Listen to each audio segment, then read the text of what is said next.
तो हेलो बच्चों। तो मैं फिर से लेके आ गया हूँ आपके लिए विज्ञान का लाइट चैप्टर से कुछ महत्वपूर्ण इम्पोर्टेंट क्वेश्चन जो सीधे आपके एग्ज़ाम में पूछे जाते हैं। तो चलिए हम लोग चालू करते हैं। तो पहला क्वेश्चन है कि गोलीय दर्पण की फोकस दूरी उसकी वक्रता त्रिज्या की क्या होती है।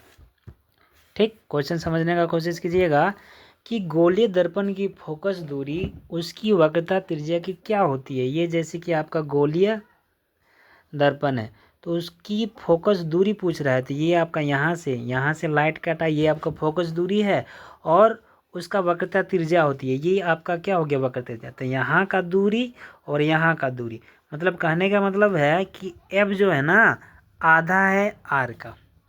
ठीक, तो आधा है आर का, तो इसका कहने का आंसर क्या हो जाएगा, क्या हो जाएगा आंसर, पहला नंबर आधी। दूसरा क्वेश्चन है कि किसी गोलीय दर्पण की वक्रता त्रिज्या 50 सेंटीमीटर है तो उसकी फोकस दूरी क्या होगी। एकदम सिंपल क्वेश्चन है। किसी गोलीय दर्पण की फोकस दूरी आपका क्या है नहीं, वक्रता त्रिज्या 50 है, यानी कि आर बड़ा वाला पूछ रहा है, कितना है 50 है।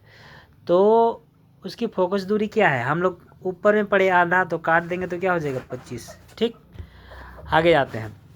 नेक्स्ट क्वेश्चन है कि एक गोलीय दर्पण की वक्रता त्रिज्या 20 है तो उसकी फोकस दूरी कितनी हो जाएगी, आधा 10।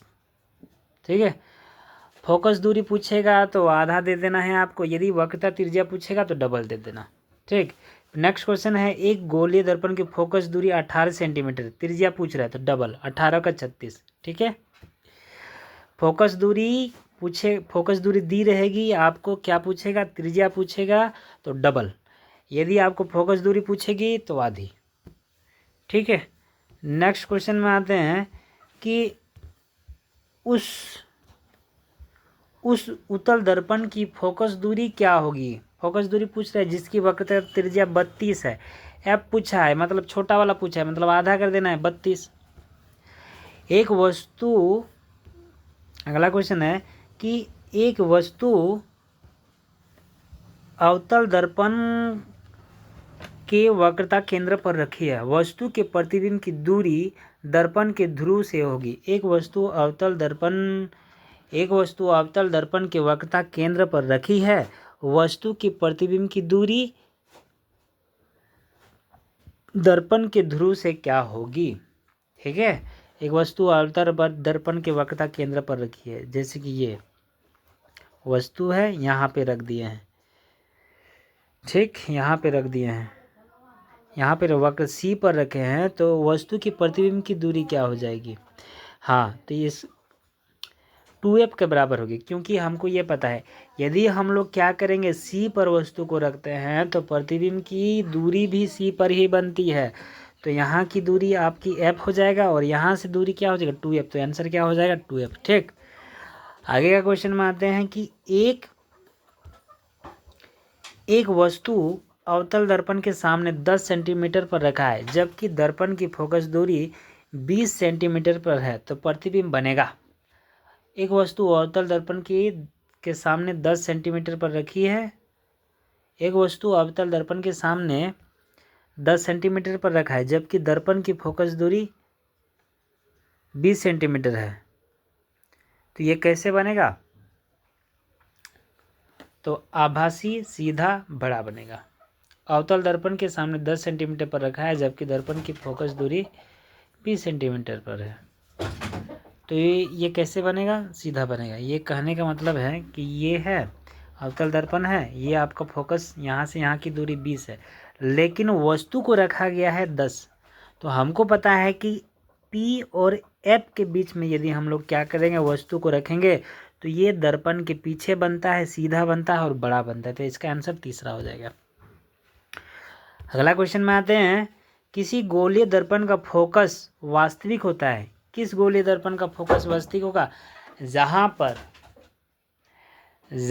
पर प्रकाश जो है आपस में रियल में काटता है। ये मान के चलो अवतल दर्पण है, यहाँ से आया और यहाँ से आया, ये देखिए यहाँ पे प्रकाश जो है ना रियल में काट सकता है, तो ये अवतल दर्पण का फोकस क्या हो जाएगा, वास्तविक हो जाएगा। उत्तल दर्पण का देखिए, जैसे कि ये है, इधर से लाइट आया भाग गया, इधर से लाइट आया भाग गया, तो ये लाइट तो आपस में कटेगा ही नहीं।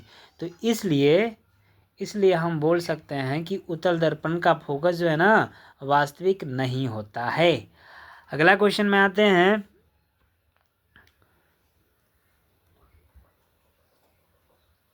अवतल दर्पण में वस्तु एवं उसके बने हुए वास्तविक प्रतिबिंब के बीच की न्यूनतम दूरी क्या होगी? अवतल दर्पण में वस्तु एवं उसके बने हुए वास्तविक प्रतिबिंब की बीच की दूरी क्या होगी? 0 हो जाएगी। मुख्य अक्ष के समांतर किरणें अवतल दर्पण से परावर्तित के बाद किरणें जिस बिंदु से होकर गुजरेगी वो एफ कहलाता है। तभी से बता रहे हैं एफ कहलाएगा। मुख्य अक्ष के समांतर, नेक्स्ट क्वेश्चन है, मुख्य अक्ष के समांतर आपतित किरण अवतल दर्पण से परावर्तन के बाद गुजरती है। वही क्वेश्चन पूछ दिए क्या? वो फोकस है, ठीक है, वही क्वेश्चन है। ये है, ये मुख्य फोकस है, उसके समांतर में गुजरने के बाद जहाँ मिलेगा फोकस है, ठीक।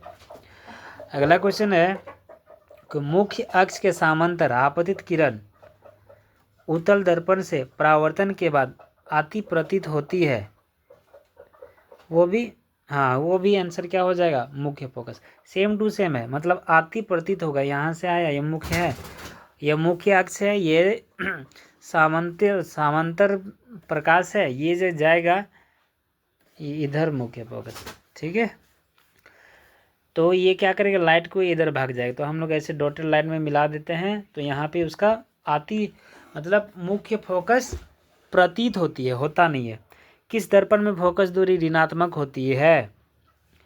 तो अवतल दर्पण में ऋणात्मक होगी। अवतल दर्पण में फोकस दूरी कैसी होगी? ऋणात्मक होगी। क्यों होगी? जैसे कि ये देखिए, ये एक्स अक्ष वाई अक्ष, तो मेरा इसका फोकस जो है ना एक्स अक्ष का लेफ्ट साइड तरफ में बन रहा है, तो लेफ्ट साइड में बनेगा तो ऋणात्मक, राइट साइड में बनेगा तो धनात्मक। तो लेफ्ट साइड में फोकस बन रहा है, इसलिए इसका अवतल दर्पण का फोकस दूरी ऋणात्मक होगा। अवतल दर्पण में वस्तु का प्रतिबिंब होता है, कैसा होता है? आभासी भी बनता है, वास्तविक भी बनता है। एक जगह आभासी बनता है और सारा वास्तविक बनता है, इसलिए इसका आंसर 1 और 2 दोनों हो जाएगा। अवतल दर्पण द्वारा बना प्रतिबिंब बराबर एवं उल्टा होता है। अवतल दर्पण द्वारा बना प्रतिबिंब बराबर उल्टा होता है जब वस्तु कहाँ रखा जाएगा? बराबर बता दिए थे सी पर, बराबर कहाँ बनेगा? सी पर, ठीक है। नेक्स्ट क्वेश्चन है कि अवतल दर्पण के सामने जब वस्तु को अनंत पर रखा जाता है तो प्रतिबिंब कहाँ बनेगा? नहीं, प्रतिबिंब बनता है, कैसे बनता है?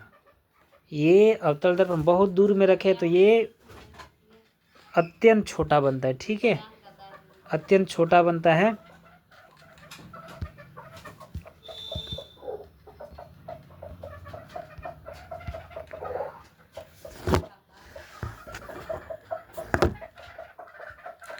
अत्यंत छोटा बनता है और वास्तविक बनेगा उल्टा बनेगा। जो प्रतिबिंब आपस में काटता है तो वो प्रतिबिंब हमेशा उल्टा बनेगा। तो अवतल दर्पण में जितना भी प्रतिबिंब है ना वो क्या बनते हैं? रियल बनते हैं, आधा से ज़्यादा। इसलिए वास्तविक प्रतिबिंब उल्टा बनेगा, आभासी प्रतिबिंब सीधा।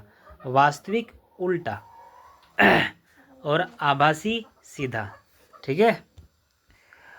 अवतल दर्पण द्वारा बना प्रतिबिंब आभासी बोल दिया, यानी सीधा बनेगा। नहीं, मतलब आभासी सीधा बीम से बड़ा कब बनता है? तो सीधा प्रतिबिंब कब बनेगा? एक ही टाइप बनेगा, जब बनेगा कब? जब हम लोग वस्तु को पी तथा एफ के बीच में रहते हैं तो सीधा बनता है और बीम से बड़ा बनता है, ठीक है। तो आज का क्वेश्चन हम लोग यहीं पे समाप्त करते हैं। धन्यवाद।